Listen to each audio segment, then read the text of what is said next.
De maio para junho de 98 saiu na Folha de São Paulo, né, e em outras mídias nacional, de que o município de São José da Tapera era o município mais pobre do país, né?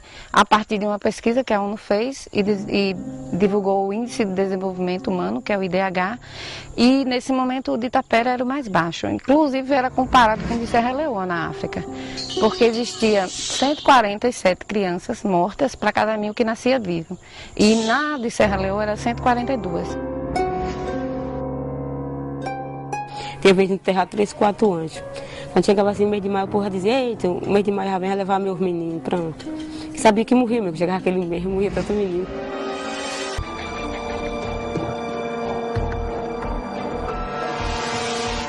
Na época a gente começou a fazer um levantamento por conta de que toda família que a gente passava, as pessoas tinham perdido filhos.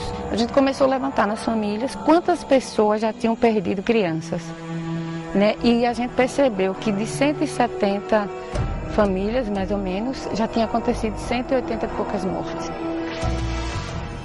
A gente nunca imaginou que morresse tanta gente.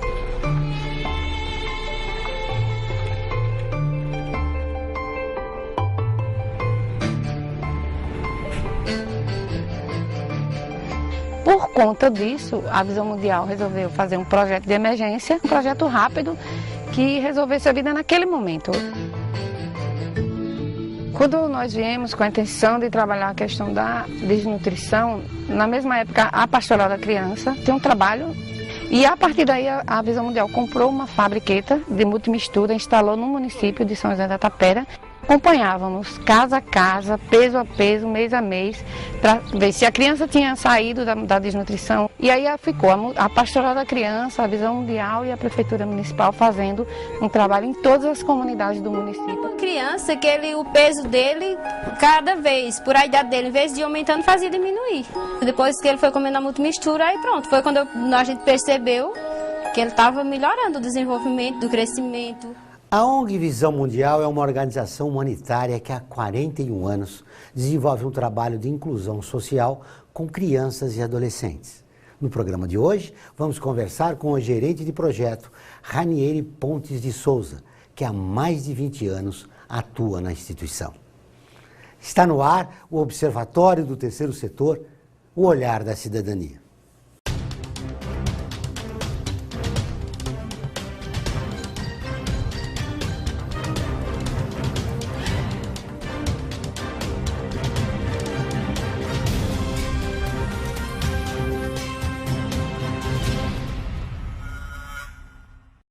O Observatório do Terceiro Setor mostra pessoas que trabalham para a melhoria da sociedade, além de divulgar e interagir de forma comprometida com as organizações de interesse social.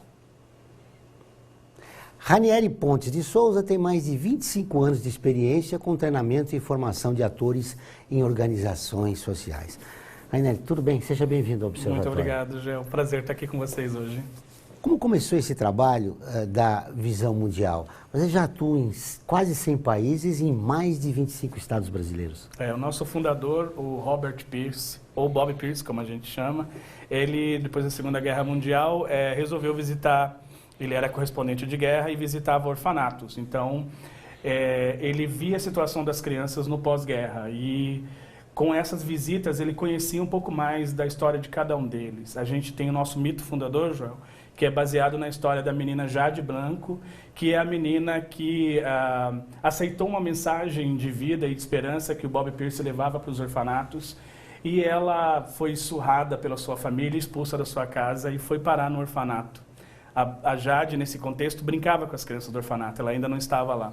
E a diretora do orfanato ficou muito brava com o Bob. Falou, olha, você vem aqui, fica falando dos seus sonhos, fica falando dessas mensagens de esperança e você coloca falsas esperanças nas pessoas. E ela falou, no meu prato de comida outras 3 crianças já comem, o que eu faço com a Jade? Foi então que ele tirou uma nota de $5, entregou para a diretora do colégio e falou que todo mês ele se comprometia em mandar $5 para que ajudasse a Jade. E dessa forma surgiu a Visão Mundial. Ele chegou na sua casa, na sua igreja, no seu trabalho e contou a história dessas crianças do orfanato. E as pessoas começaram a enviar $5 para beneficiar essas crianças dentro desses projetos que se tornariam programas da Visão Mundial. Aqui no Brasil, como funciona? Aqui no Brasil, a gente atua através de parcerias, né? Nós temos os nossos programas e os nossos projetos sociais e a nossa proposta é formar um cluster de organizações sociais e desenvolver junto com eles um projeto para transformar uma realidade social. Então, a gente faz um diagnóstico junto, a gente planeja junto, a gente executa junto e a gente avalia junto com a comunidade e com o público participante da comunidade a melhoria que a Visão Mundial, junto com essas organizações, deixa nesse processo de transformação social das periferias do Brasil. Como é o trabalho junto às crianças e adolescentes? A gente desenvolve uma série de atividades com as crianças. Atividades socioeducativas, essas que a gente encontra em várias organizações sociais. As crianças têm aula de vôlei, têm aula de futebol, em alguns locais atividades de estímulo à leitura e à escrita. E a gente também tem atividades na área de saúde, que trabalha com a questão da rede de proteção à criança e adolescente. Muitas ações dentro da área de educação e principalmente de proteção à criança e adolescente nessas comunidades que nós atuamos. Como é a escolha da comunidade e das crianças que vão receber esse trabalho? A Visão Mundial faz algumas análises técnicas, então a gente lança mão de vários indicadores sociais, desde o índice de homicídio na adolescência, o índice de desenvolvimento humano, o mapa da pobreza. A gente acaba encontrando na leitura desses dados os grandes bolsões de pobrezas, principalmente dentro das periferias dos grandes centros urbanos. E a Visão Mundial, por específico, também elegeu a região do Sertão para a gente estar presente, baseado nessas análises que a gente fez. Então, a gente é sempre empurrado para esses contextos onde tem muita diversidade, onde a criança e o adolescente não é ouvido, onde os projetos sociais necessitam de pequenos apoios e um trabalho de fortalecimento para que eles possam impulsionar o processo de transformação social dessas crianças nesses contextos empobrecidos. Vocês trabalham com 30% de dinheiro público e 70% vem de doações. Como é que vocês têm feito para sobreviver nessa crise? Essa crise, ela é uma crise que empurra as organizações de terceiro setor a se reinventar. Então, a gente está numa onda agora de pensar novas formas de arrecadação e de envolver as pessoas dentro do processo de apoiar as organizações sociais no desenvolvimento dessa área. A gente sabe que a crise financeira, principalmente no Brasil, ela afeta, e a primeira coisa que a pessoa corta dentro do seu orçamento é a questão da doação social. Diferentemente de culturas em outros países, como nos Estados Unidos, que a doação social faz parte da cultura do cidadão americano. No Brasil, é a primeira coisa que eles cortam. Isso impacta a vida das organizações. Então, a gente tem lançado de várias campanhas e várias estratégias de marketing e mobilização de indivíduos, porque nós queremos que as pessoas se envolvam não só com dinheiro, já. A gente quer que as pessoas se envolvam, se engajem no nosso projeto. A gente quer que as pessoas participem voluntariamente. A gente fala que nós gostamos das ideias das pessoas, porque a gente sabe que o seu público e as pessoas que acreditam no trabalho das organizações sociais têm muitas ideias que podem colaborar com o nosso processo de sustentabilidade. Então, a Visão Mundial tem aí lutado nesse sentido e a gente tem se saído muito bem. Diante dessas dificuldades que você vive no momento, o que mais impactou no projeto que você desenvolve? A questão financeira do país é uma coisa que impacta, né? Então, o Brasil, ele é vendido para fora do nosso país como a 8ª economia do mundo, como um país em franco desenvolvimento, o país que recebeu uma Copa, que recebeu uma Olimpíada. Então, quando um doador externo, né, porque parte dos nossos recursos vem de países como Estados Unidos, Canadá, olha para a situação do país e vê que a gente tem uma situação na África, por exemplo, e uma situação no Brasil, para onde você doaria? A gente vende uma falsa imagem de riqueza. A gente não tem as nossas pobrezas, a diferença de distribuição de renda no Brasil, que é tão forte, não é demonstrada. Então, a gente tem bolsões de pobrezas com pobrezas extremamente africanizadas no país. E isso não é divulgado porque não é interesse da grande mídia. Por que acontece isso, que a população desconhece essa realidade? Você já mencionou a grande mídia, mas há também uma síndrome de normalidade que existe no país e que impede que você chegue A gente vive aí, um fruto de uma mídia que vem de um país em franco desenvolvimento a esconder a pobreza do Brasil, né? A gente aqui em São Paulo, atrás dos nossos grandes prédios, nós temos as nossas grandes favelas. E a gente só filma os grandes prédios, né? A TV tem uma missão educativa, mas ao mesmo tempo ela ajuda a um processo de esconder essa pobreza. E muitas vezes o brasileiro que vive essa pobreza também não tem espaços de onde a sua voz possa ser escutada, não tem como visibilizar a sua situação de pobreza, e são graças às organizações do terceiro setor que a gente sabe que o mapa da pobreza no Brasil, ele é bastante cruel, ele é um mapa que revela uma realidade que a gente tem muito que se envergonhar como cidadão brasileiro, do tipo de pobreza que existe, por exemplo, no centro de São Paulo, pessoas que estão na 4ª geração de moradores de rua. Então, e a maioria da população desconhece essa realidade. Exatamente. O Observatório do Terceiro Setor está em mais de 40 países. Vamos ver agora um vídeo que mostra alguns internautas que acompanham o nosso trabalho no exterior. Voltamos depois do intervalo. Aguardem. Internautas do mundo inteiro acompanham o trabalho do Observatório do Terceiro Setor. Aqui de São Francisco, Califórnia, eu acesso o portal do Observatório do Terceiro Setor para me manter informado.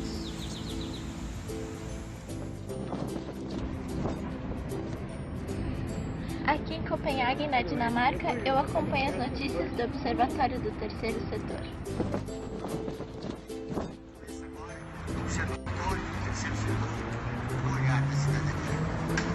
Aqui em Dublin, na Irlanda, eu também acompanho tudo o que está acontecendo no Observatório do Terceiro Setor.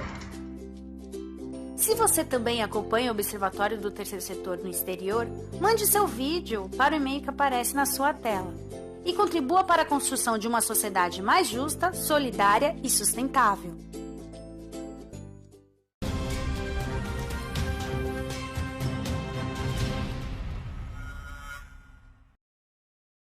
A vida nos traz muitas conquistas, mostrando que todo conhecimento e esforço compensaram em cada detalhe, cada emoção. Estudar na FIA me fez crescer profissionalmente e a conquistar um objetivo maior, que foi a felicidade de ajudar meus filhos numa carreira brilhante.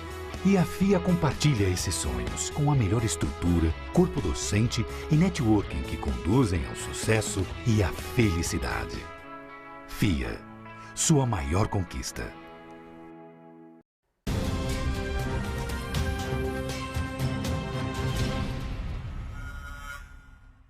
Estamos de volta com o Observatório do Terceiro Setor, o Olhar da Cidadania. No nosso canal do YouTube, todos os programas de TV estão disponíveis para você assistir quando e onde quiser.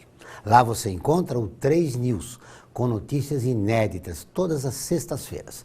Para ter acesso ao conteúdo do canal, basta acessar youtube.com.br/observatório e clicar no ícone inscrever-se. Vale a pena conferir. Muito bem.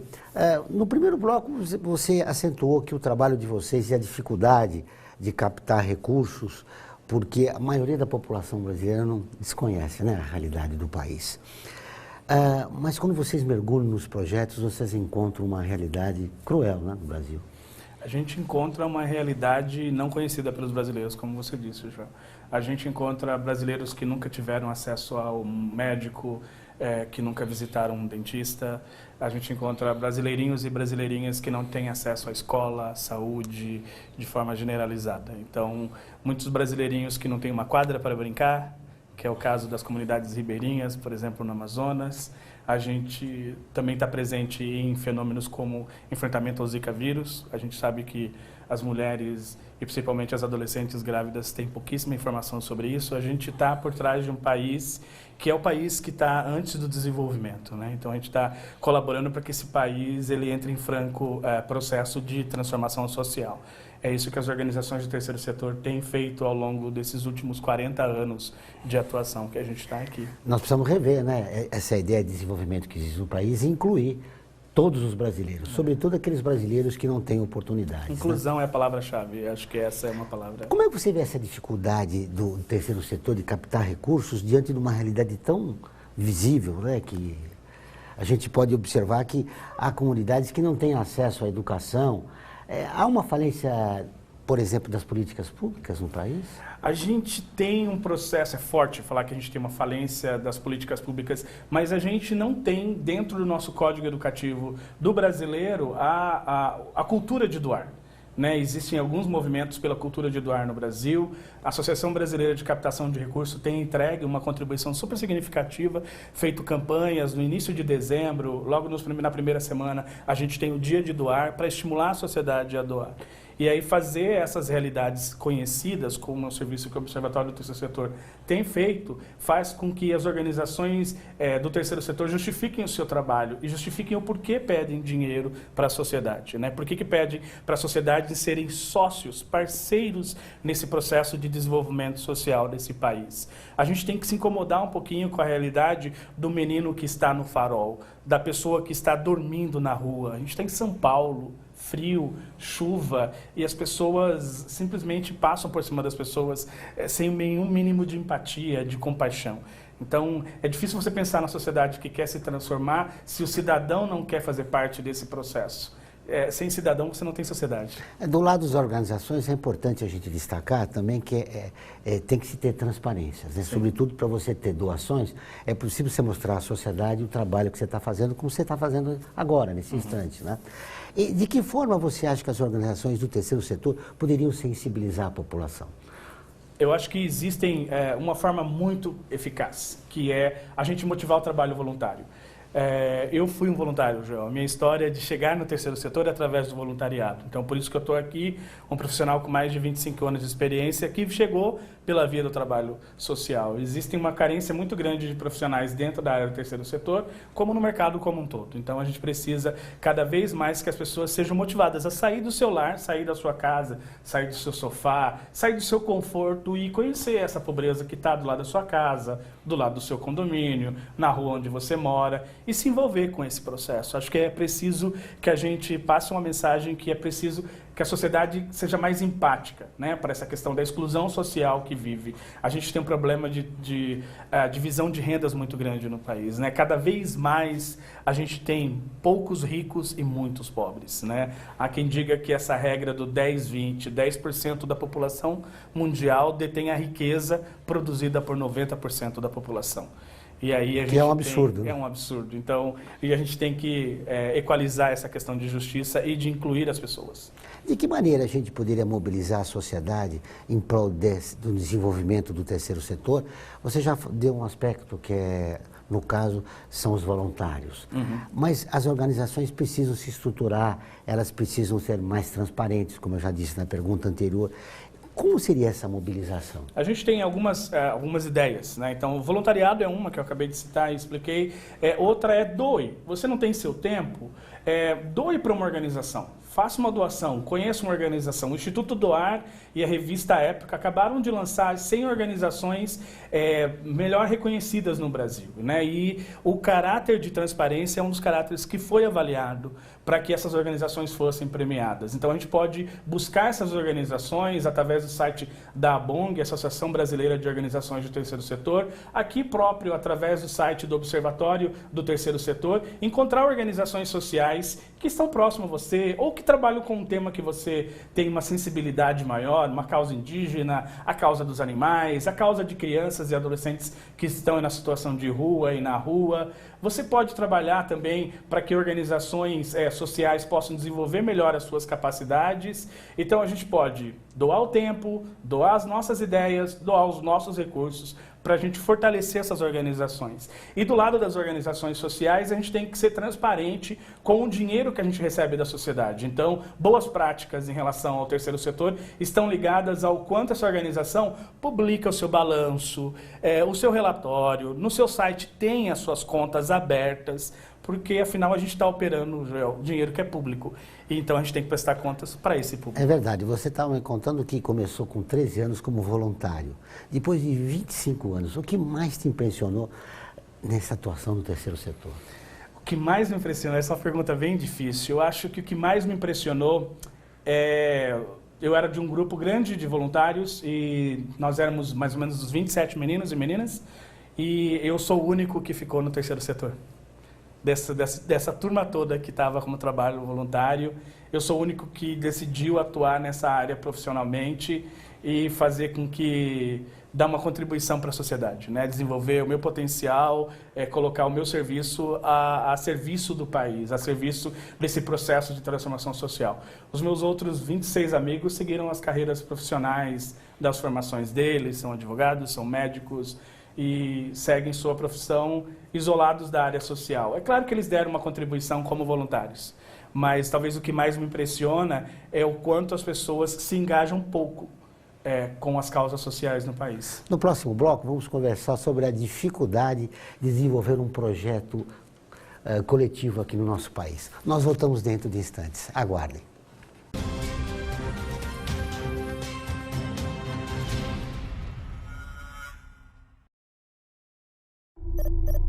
Internacionalizar a economia afeta o seu emprego?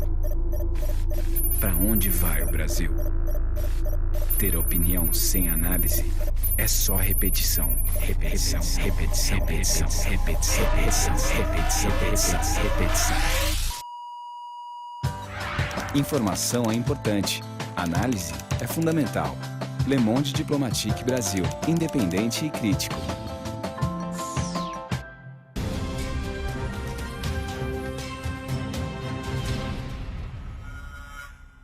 Estamos de volta com o programa do Observatório do Terceiro Setor, o Olhar da Cidadania.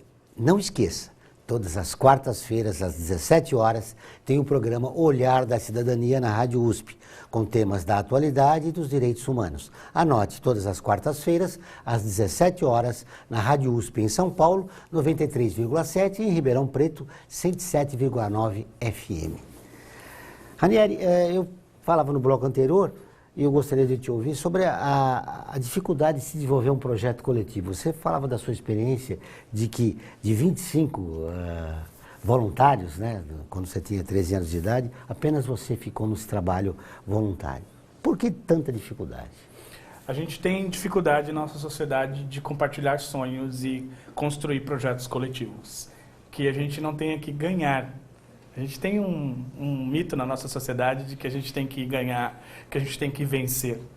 Talvez ter sido educados por pais hippies tenha me ensinado que a gente vence junto, que a gente ganha junto quando a gente está com o outro. Então, a gente vê que na sociedade, eu tenho há 25 anos conversado com as pessoas nesse sentido e ajudado as pessoas a desenvolverem os seus sonhos, transformarem em projetos, em associações, em cooperativas e colocarem em marcha aquilo que eles querem, que eles sonham para a sociedade, né? O desejo deles de realizar esses sonhos e de dar uma contribuição social. Os coletivos sociais, eles só se alimentam quando os sonhos compartilhados são extremamente fortes. O que te levou tão jovem a entrar no terceiro setor? Essa é uma pergunta difícil também. Eu venho de uma comunidade pobre. Então, eu fui uma criança cuja família também vem de uma favela, de uma comunidade. E aí, o cuidado dos meus pais, o carinho do meu pai com a minha mãe, a proposta que eles tinham de educação para a gente. Então, na minha casa era muito comum a gente ter um morador de rua almoçando, uma pessoa que vinha para tomar um banho, alguém que estava chegando na cidade que meus pais acolhiam, os filhos dos amigos dos meus pais que vinham morar em casa. Então, mesmo como uma família pobre, a percepção de dividir e de incluir sempre, e isso multiplicou na nossa vida. Então, eu sempre fiquei encantado por isso. E aí eu lembro daquele agosto de 1993, quando esse grupo de voluntários entrou na sala e falou sobre o trabalho social, e aquilo fez sentido para mim. Naquele dia, eu tinha 14, 13 anos, eu falei, eu quero fazer isso pro resto da minha vida. E eu estou aqui, 25 anos depois, um pouquinho mais que 25 anos, fazendo aquilo que eu escolhi com 13 anos, que é dizer que o meu trabalho, tudo que eu faço é para que a sociedade seja mais justa. Eu tenho 6 sobrinhos, Joel, e eu quero que a sociedade seja mais justa e mais inclusiva para esses 6 sobrinhos que eu tenho. Então, eu acho que todo dia eu acordo e vou dormir com essa missão de transformar a realidade numa realidade melhor para que meus sobrinhos possam viver. Com essa onda neoliberal do mundo, as novas gerações se tornaram mais individualistas e egoístas. De que maneira acabar com essa cultura? É preciso ler a segunda página. A gente vive uma geração aí, os millennials, chamado millennials. E aí uma crítica em relação a essa geração é a questão da superficialidade. É preciso que a gente se aprofunde mais, leia mais, estude mais. Cada vez mais essa questão de que a sociedade precisa de pessoas com maior profundidade de pensamento, de contribuição social, é dado para quem leu a partir da segunda página. Como nós vamos conseguir construir esse comprometimento dessas novas gerações? Ensinando os pequenininhos. E a Visão Mundial dá essa contribuição nesse sentido. A gente engaja as crianças. Eu lembro que, por exemplo, a nossa campanha Zika, uma das atividades que a gente desenvolveu era limpar os terrenos da comunidade. E a gente via crianças, adultos, idosos com as luvinhas limpando os terrenos. Então, eu lembro da minha sobrinha, que hoje tem 15 anos, aos 6, pedindo para os pais de aniversário caixa seletora para lixo reciclável. Então, se preocupar com essa geração que está crescendo agora, para que elas tenham consciência social, para que elas tenham consciência ambiental, para que elas saibam que a sociedade que a gente está construindo agora é a sociedade do futuro delas. E nós somos responsáveis nesse processo de educadores sociais, de passar essa mensagem. Vocês falam do Zika, vocês são referências, né, num projeto na área de saúde, que ajuda as pessoas a tomarem consciência dessas doenças endêmicas que existem no nosso país. A Visão Mundial foi reconhecida como a 5ª melhor prática pelo Ministério da Saúde na campanha Show Zika. Então, a gente envolveu os 23 estados onde nós estamos presentes, e 23 cidades e 10 estados. Foram 6 capitais que nós trabalhamos: Fortaleza, Recife, Salvador, Maceió, Rio de Janeiro e São Paulo. Mais ou menos 60 mil crianças foram beneficiadas com essa ação do Show Zika. A gente também focou muito em coisas simples, Joel. As pessoas na periferia não têm acesso a repelente ou um mosquiteiro. Então, a Visão Mundial, através dos seus parceiros, resolveu distribuir repelente e mosquiteiro. Uma ação simples, mas que trouxe para muitas mulheres gestantes e crianças uma oportunidade de estar distante do vírus da Zika. Né? A gente sofre uma epidemia desde a década de 90 em relação a Aedes aegypti. Então, a gente vive uma pandemia global em relação ao Zika vírus. 24 países já foram afetados, e o Brasil entre eles. Então, me preocupa um pouco, e nos preocupa enquanto Visão Mundial, a questão da sociedade parar de falar sobre isso, porque o fenômeno ainda está aí. Recentemente, a Fiocruz, em Pernambuco, divulgou que o pernilongo, esse pernilongo comum caseiro, ele também é um vetor transmissor do Zika vírus, da dengue e da chikungunya. Além dessas 3 doenças, também a febre amarela, né? Exatamente. Que a gente volta a ter no país, né? E é necessário que haja consciência, sobretudo da população de baixa renda, que não tem acesso à informação, né? Por isso que as organizações do terceiro setor, ao traduzir essas informações, a gente sabe que nas comunidades a gente tem a rádio comunitária, a bicicleta que vai lá e passa a informação.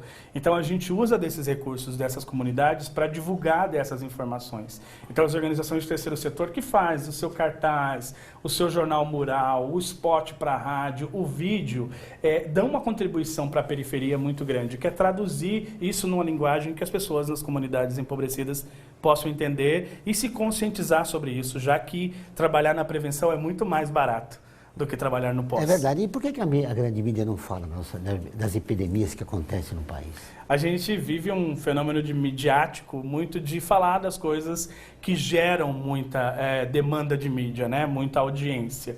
E quando as informações deixam de gerar audiência, a televisão simplesmente tira aquilo da TV, né? Falada, televisionada, ou da rádio, mas não necessariamente quer dizer que aquele problema foi resolvido. Então, o Zika no Brasil não foi resolvido. Então, mas agora as televisões não falam mais sobre isso. Então, por isso que as organizações sociais dão essa contribuição para a sociedade. Diante dessa realidade, Ranieri, nosso observatório desenvolve uma campanha Direitos Humanos são Direitos de Todos, para conscientizar todas as pessoas, sobretudo nas redes sociais, a importância de que toda a população tenha acesso a projetos sociais e conheça os seus direitos. E para participar é só acessar o portal do Observatório Terceiro Setor e ver lá o banner da nossa campanha. Bom, nós estamos quase no final do nosso programa, mas foi um grande prazer te conhecer. Muito Parabéns pelo trabalho seu e da toda a sua equipe. Espero que vocês continuem esse trabalho aumentando, né? Porque nós conversamos antes de iniciar o programa, nós precisaríamos de uma visão global, acho que umas 10 vezes maior. Quem que está nos vendo e gostaria de contribuir com o teu trabalho, você fica disponível para que você faça uma solicitação de apoio para que você continue conseguindo desenvolver os seus projetos e também aumente, né? Porque você atende só 80 mil crianças e adolescentes no país. Exatamente. Obrigado, Joel, pela oportunidade. Então, você que está em casa, que quer doar o seu tempo, a sua ideia, ou mesmo doar o seu recurso, se você não tem um tempo, você pode acessar o www.visãomundial.org.br, achar a gente lá no Facebook, Visão Mundial, ou também no Instagram. A gente também está lá no Instagram como Visão Mundial BR, a gente também está lá no Facebook como Visão Mundial e também no YouTube, no nosso canal. Então, junte-se a gente, traga a sua ideia, traga o seu tempo. A gente está com uma campanha agora do Dia das Crianças, precisando de voluntário. Então, encontra a gente lá e entre em contato. Eu vou ter prazer de receber vocês no nosso escritório, lá na Princesa Isabel. Muito bem. O programa do Observatório do Terceiro Setor dessa semana fica por aqui. Mas para continuar nos acompanhando, acesse o nosso portal observatorioterceirsetor.org.br.